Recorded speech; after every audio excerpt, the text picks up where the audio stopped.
Hello जय हिंद साथियों, आप लोग कैसे हैं और कैसे चल रही पढ़ाई? आई होगा अच्छे होंगे, पढ़ाई भी बहुत अच्छे से चल रही होगी। तो आज मैं आपसे अपना अनुभव शेयर करने वाली हूं कि मैंने जीरो से यूपीएसआई की तैयारी शुरू की और सिर्फ एक महीने में मैथ के 5 से 6 नंबर आते थे मैथ में मेरे, उससे बढ़कर 20 प्लस नंबर तक पहुंच गई। अगर आप भी सोचते हैं कि मैथ बहुत मुश्किल है या मुझे मैथ बिल्कुल नहीं आती, तो ये वीडियो आपके लिए है। अब मैं बात करती हूँ असली दिक्कतें यूपीएसआई की तैयारी करने वाले ज़्यादा स्टूडेंट को क्यों आती है।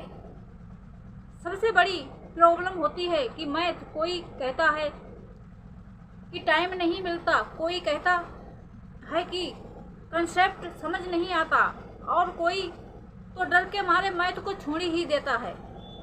तो मैथ को छोड़ दोगे तो यूपीएसआई आपका क्लियर नहीं हो पाएगा, इसलिए आपको मैथ रीस्टोर करना है। बट सच्चाई यह है कि अगर आप सही स्ट्रेटजी अपनाते हैं तो जीरो से भी आप सिर्फ 30 दिन में 20 नंबर आराम से कर सकते हो। तो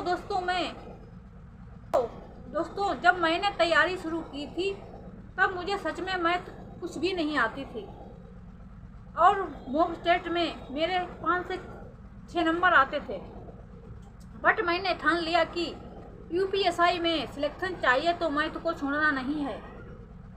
इसलिए मैंने बेसिक से शुरुआत की। सबसे पहले टेबल और स्क्वायर क्यूब याद किए, फिर आसान टॉपिक उठाए जैसे simplification, percentage, profit loss, average. धीरे धीरे एक करके चैप्टर कवर किया और नतीजा ये हुआ कि एक महीने के अंदर मेरे जो 5 नंबर आते थे, 5-6 नंबर आते थे, उससे बढ़कर 20 प्लस नंबर आने लगे।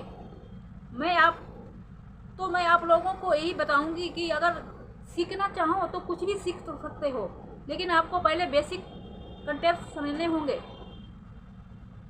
अब मैं बताने वाली हूँ, आप लोगों को भी बताती हूँ स्टेप बाय स्टेप स्ट्रेटजी। जैसे बेसिक क्लियर करो, रोज 20 मिनट सिर्फ फार्मूला और क्यूब पर ध्यान दो। कैलकुलेशन फास्ट करना सीखो। और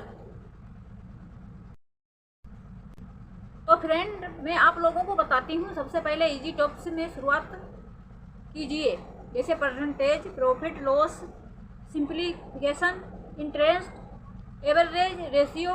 इसमें से कम 60% सवाल इसी से आते हैं। इनको सबसे पहले स्ट्रॉन्ग करो।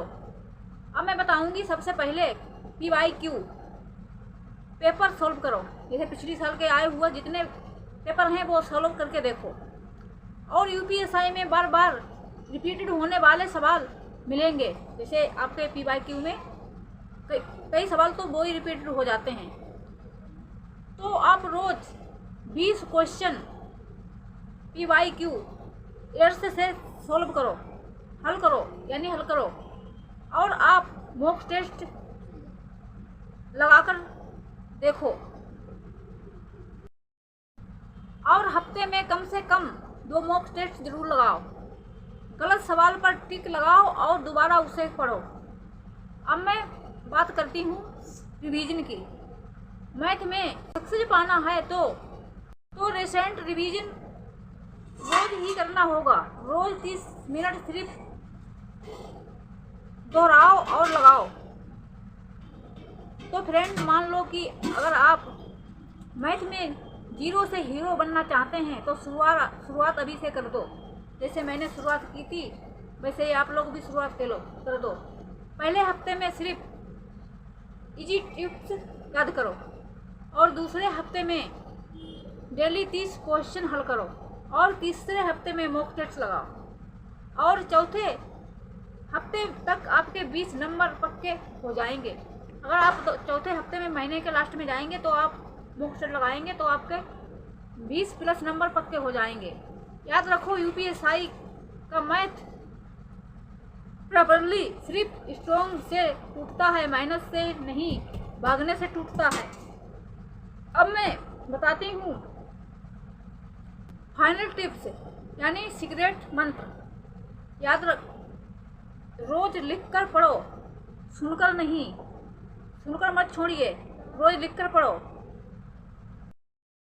और शॉर्टकट ट्रिक तभी काम आएगी जब आपका बेसिक स्ट्रॉन्ग होगा। हर सवाल को 2 से 3 मेहनत से करो, हल करने की कोशिश करो। और आपको अगर यूपीएसआई में सिलेक्शन पाना है तो आपको ये करना ही होगा।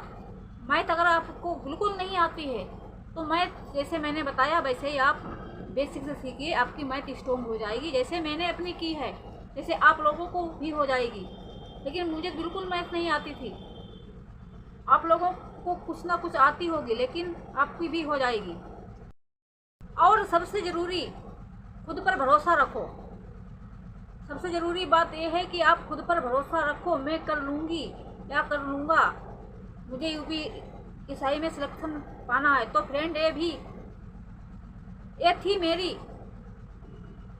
मैथ में 0 से हीरो बनने की और हीरो से 20+ नंबर तक लाने की जितनी जो मैंने आप लोगों को शेयर की है। और मैंने सोचा मैंने क्यों ना आप लोगों को बता दें। जो बच्चे, कुछ बच्चों ने कमेंट किया था और मुझे दिखा कि बच्चों के लिए बताना ज़रूरी है, जो बच्चे डर रहे हैं मैथ से उनको लिए बताना है। अगर मैंने कर दिया है, कर दिखाया है, तो आप क्यों नहीं कर सकते? आप भी कर सकते हो। यूपीएसआई की तैयारी में मैथ को छोड़ना ये गलती बिल्कुल मत करना, नहीं तो आप हार जाओगे, बिल्कुल टूट जाओगे, आपका कोई सिलेक्शन नहीं दिला सकता। इसलिए मैथ को बिल्कुल नहीं छोड़ना है। अगर ये वीडियो मेरा अच्छा लगा हो तो लाइक और शेयर ज़रूर करें, और हाँ, चैनल को सब्सक्राइब करना मत भूलना।